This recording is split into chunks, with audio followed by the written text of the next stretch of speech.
This is an overview of Module 2, discussing your topic and conducting preliminary research. In this week, we're going to take the topic that you have chosen in your journal from week 1, and we're going to look a little closer at it. Specifically, we're going to complete the writing notes. This is the next step in the exploration of your topic, and in this assignment, you're going to be led through a series of prompts that help you to identify specifically the argument, your key points, audience, goal, potential resources, and evidence, the placement of evidence. So you've defined your topic, and you now are going to look even closer at 3 reasons to support your argument. And as you continue through it, it asks, what is the main point? And key points are evidence.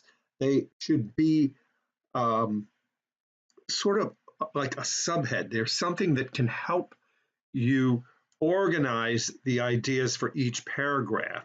I'll show you in just a moment an example of that. And then your audience.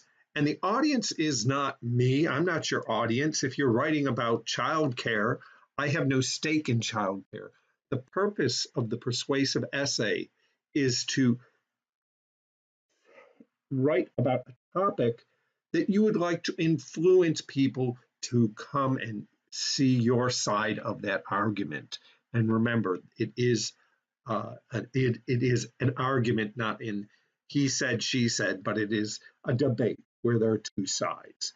So your audience, if you were arguing about having more technology in the hands of lower grade students, might be educators, it might be parents of young children, but it wouldn't be your professor or it wouldn't be your fellow students because they don't have a stake in that claim. Then you're asked, what is the goal? What would you like to achieve? If you could change something through your argument, what would that be? And then you list the potential sources, and they should be specific, not the internet, magazines. They should be specific articles or websites that support your argument. And then you will align them with key points.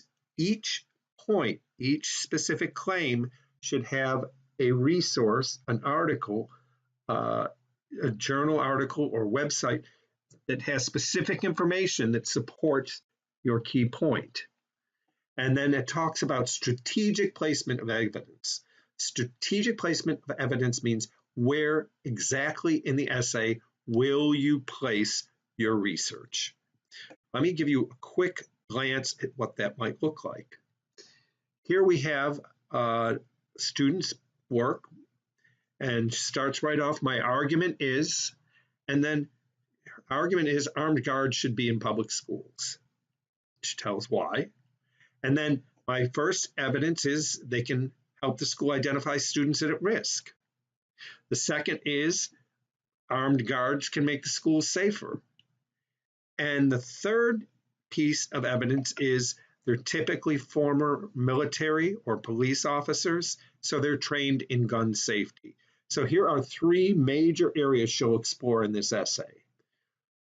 She'll talk about making the school safer. She'll talk about having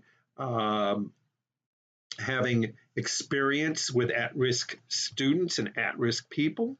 And she'll talk about the fact that guards are trained to do this kind of work.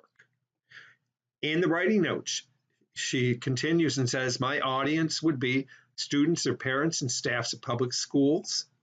My goal is, and it's important, when you answer these questions, write in full sentences. See how nicely this is laid out. The goal for the essay is 3 key pieces of evidence. The news article by Liz Hayes called Quiet Year for Armed Guards, a newspaper article, Colorado Springs, with the date, and then Rick Willis's Butler. So very specific. And then she talks about my first key point can help identify students at risk, and this article talks about that. My second key point is they're safer, and this article supports that. My third, and this article supports it. I'll need evidence in each body paragraph to support the key point. I cannot say a claim without giving evidence. So she continues to talk about where she'll place these articles in the essay. So with that in mind, good luck on your writing notes, and be sure to check the rubric. It's always a good idea before you submit. And if you have any questions or need help, let me know. Take care.